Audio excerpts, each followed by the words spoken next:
Bugun o'zim haqimda qisqacha aytib bermoqchiman. Avvalambor assalomu alaykum. Ismim Abduvahob, Toshkent shahrida tug'ilganman. Adam dehqonchilik bilan shug'ullanganlar, oyim o'qituvchi bo'lganlar. Men tug'ilgan vaqtimda o'zimizning atrofdagi mahallada xuddi hozirgi vaqtda qishloqlarda qanaqa sharoit bo'lsa, xuddi shunaqa bo'lgan va men 4 yoshimda alohida bo'lib ko'chib chiqqanmiz. Alohida ko'chib chiqqanimizda uyimizda xuddi o'sha loysuoli, taxta derazali, hovlida suv bor, gaz yo'q holat bo'lgan. Uyda o'choqda ovqat qilganmiz. O'sha 4 yosh, 5 yosh paytlarimni ham eslayman. Keyin 5-6 yoshlarga yaqin odamda og'ir kasallik bo'lib qolgan. Uzoq vaqt davolanganlar, kichkina yerdan boshlab 4-5 ta operatsiyani o'tkazishgacha olib borilgan. Bunda adam operatsiyalariga homiy sifatida har doim eng kichkina amaqim bo'lardilar.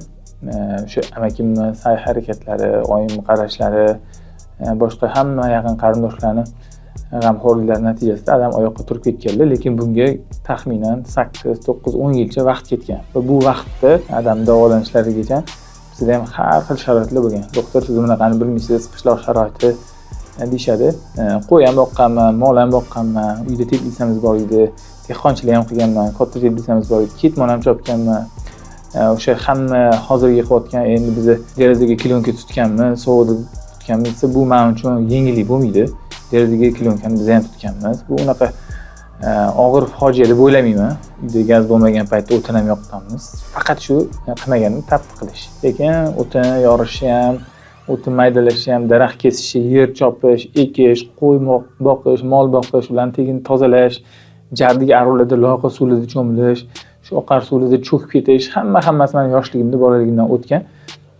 Kichkinaligimdan boshlab hunarga berishgan. 4-sinf, 3-sinf paytimda oyoq kiyim tuzatishga shogirdlikka berishgan. U meni keyinchalik bir 15 yosh, 16 yoshimgacha kichkina miqdorda tirikchilik manbaim sifatida ham xizmat ko'rsatgan. Qo'ni-qo'shnilar olib chiqishardi. Undan ham tirikchilik qilganmiz. Nima demoqchiman?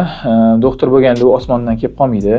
Menda o'sha kollejga kiradigan vaqtda ikkita yo'l bo'lgan. Ozgincha quruvchilar bilan ishlaganman. Uzoq vaqt malyarchilik ham qilganman. Hali ham qila olaman, qo'limdan keladi. Va bu gaplarni nimaga aytmoqchiman? Siz qiyinchilik ko'rmagansiz, bunaqa qilmagansiz, qattan bilardingiz. Men qiyinchiliklarni ko'rganman va har bittasi esimda turadi. Shuning uchun meni retseptlarimni hech qachon analogi bor, arzon dori turib, qimmat dori yozilmaydi va o'zimni yaqinimga, ukamga, akamga qanaqa munosabatda bo'lsam, xuddi shunaqa munosabatda bo'laman.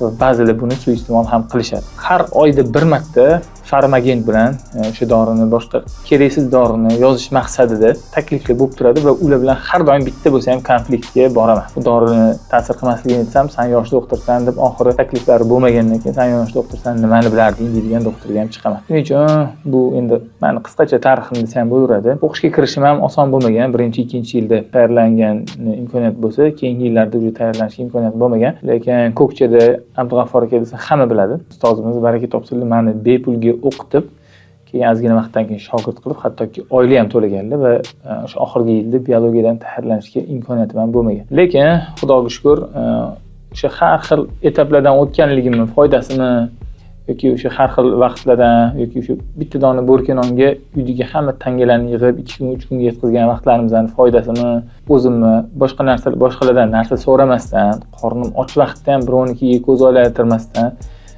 yashashlikni menga tarbiya berib o'rgatib qo'yishgan. Hammalardan iltimos qilardim, menga munosabat bildirayotganda, bu dori nimaga deb, meni poraxo'r sifatida yoki nimagadir alohida kerak emas narsalarni yozadigan sifatida munosabat bildirmasliklarini. Men har doim odamlar bilan ishlayotganda faqat xo'jayinga, pulga yoki menga keladigan qanaqadir foydaga emas, faqatgina o'zimni yaqinlarimga munosabat bildirayotgandek, aka-ukalarimga munosabat bildirayotgandek munosabat bildiraman. Sizlarga sog'lik, salomatlik va mukammal shifo tilayman.